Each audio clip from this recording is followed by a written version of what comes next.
Hello and welcome to another video designed to help you play your best golf. In today's video specifically, I want to discuss a little bit about consistency.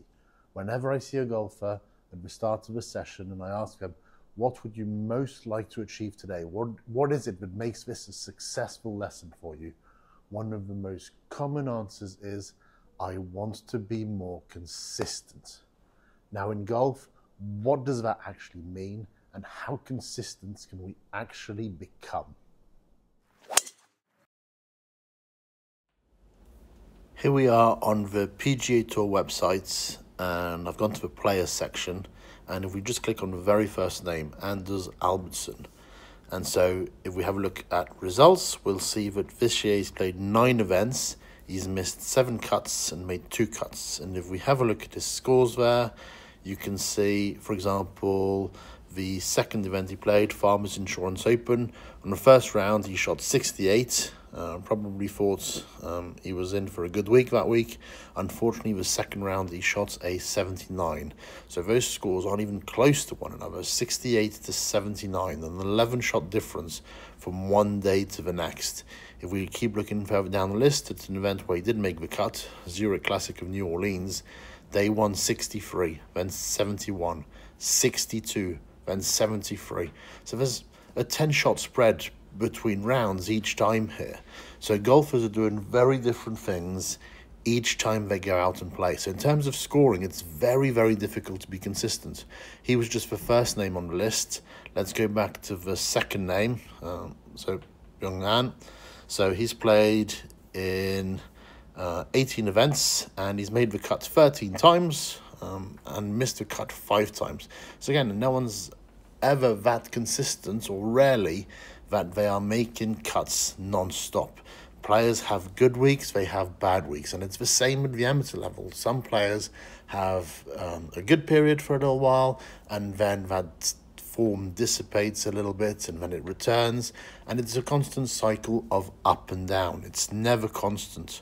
So if we have a look through some of his scores over here, if we scroll down, you can see the Memorial Tournament in early June. You can see that he shot 74-81 to miss the cut, and surely that 81 was not a good round of golf for him. And then the following week, Canadian Open, he came straight back, finished tied 6, and you can see rounds of 70, 64, 65, 66. So compare those 64, 65, 66s to that 81, and there is quite a considerable difference there, a huge difference there, in fact. 15 shots, 17 shots with a 64, so not the same at all. US Open, week after, missed the cut. Obviously, the golf course was playing extremely tough, 74, 75. Then the week after, he's come back out, tied 14th, 69, 68, 69, 67. 4 rounds in a row where he's broken 70. But again, just to show you the spread between rounds. So when, as a 20 handicapper, you have a good round and you shoot 87, that's fantastic. But at the same time, you've got to accept that as a 20 handicapper, you're going to have some really high rounds. 110 is not going to be completely unexpected, because you are going to have a spread between your best rounds and your worst rounds, and that is always going to happen. It's always going to be there. It's impossible to think to yourself, I'm a 20 handicapper, so my scores should be between 88 and 93. It just doesn't happen that way. And I would say the higher the handicap, the more that spread starts to widen. So you see here, one of the best players in the world, that spread could be 81 one week, 64 the next week, 17 shots, huge. So if that's one of the very best players in the world, you can imagine what it's going to be when you're a mid to high handicapper. The spread is very big. So when you're talking about consistency in golf, to my mind, it's absolutely not in terms of scoring. What you want to see in terms of scoring is a steady graph where over time it's getting progressively better and better. So your handicap is going down, absolutely, but you're never going to eliminate those higher numbered rounds. They are always going to happen. Golf is just that way. Nonetheless, I would certainly not dismiss someone who comes asking to be more consistent, because there are some things we can be more consistent at.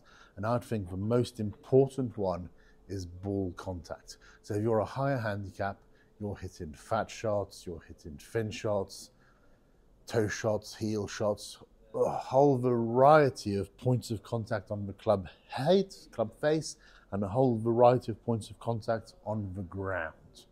And when you think of the best players in the world, that predictability of contact, strike point on the ground on the club face, becomes much smaller, becomes much tighter, much more accurate.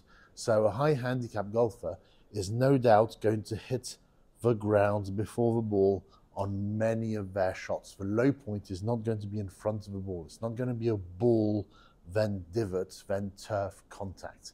And that's part of why they're still high handicappers. The best players in the world, they could be playing final round of the Masters tournament on the final fairway, everything on the line. The player isn't there shaking in his boots thinking, oh my goodness, I might hit this fat or I might thin this. They're going to hit it solid. What they're not necessarily going to do is quite control the distance the ball goes and the curvature of the shot. But they are absolutely going to be able to master contact, okay? So I think that's one of the things people mean when they say, I want to be more consistent in golf. What they really mean is they want to hit better strikes time and time again. And that absolutely makes sense. To my mind, it is the very first thing you need to tackle. It's the first thing you need to be able to master. So if you've watched my videos in the past, I think you'll know by now that really there are a couple of major things that influence where you strike the ball then turf contact. The first one being that you have to have your weight forwards. If your weight is sufficiently forwards, as you hit the golf ball, you have a better chance of hitting more forwards on the ground. If your weight's further back, you're more likely to hit the ground before the ball. So that's the first thing. Make contact more predictable to you by having your weight more forwards.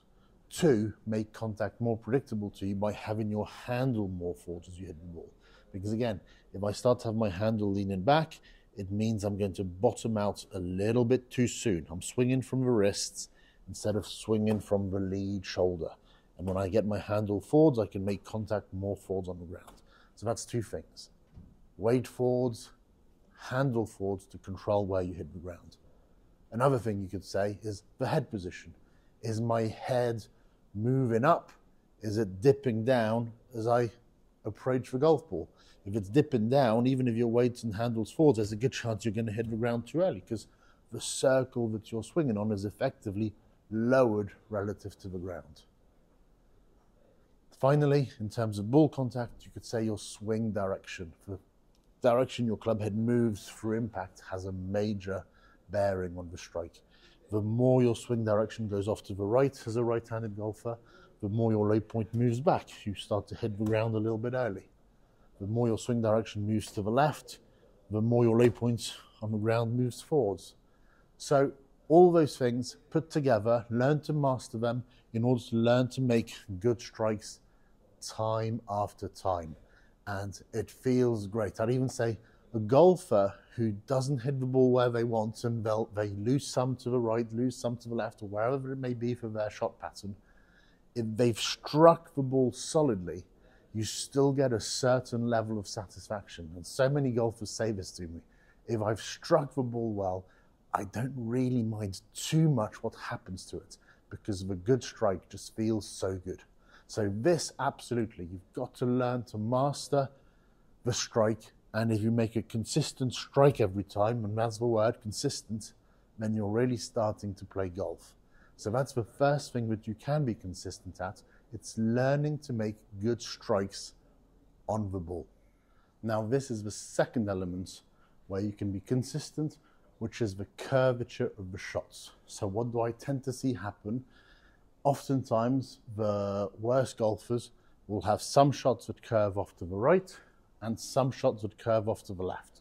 So they have no predictability in terms of the curvature of a golf ball. The better players will tend to hit the same shot time and time again. So I have 3 golf balls here, and what I'm going to do is that I'm going to start every shot to the right-hand side of my target, and all 3 of them are going to curve back to the left some amount. Now the amount may vary, but it's going to be a predictable shot pattern in the sense that they're pushing, starting right, and then curving to the left. So push draw. So let's have some shots, 3 shots here. Let's see what I do that pattern.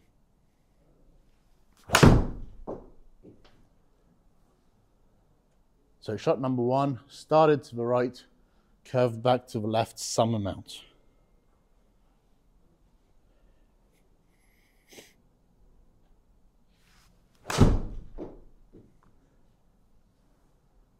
Shot number 2, started to the right, curved back to the left some amount, in this case less than the first one. And finally shot 3,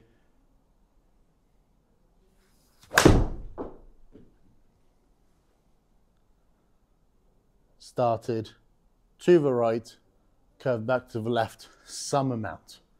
So that is something else that you can be predictable at. You can have a very specific type of ball flight so that when you're on a golf course, you're not taken by surprise. If all your shots are curving the same way, you can build that into your game, you can build that into your targeting downrange. So what can be consistent at? Well, the ball striking, 2, the start line and curvature of your shots. Thank you very much for watching. If you have any questions at all, please let me know down in the comments below. Please don't forget to like and subscribe to my channel. It helps me grow and it helps you with your golf. Catch you soon.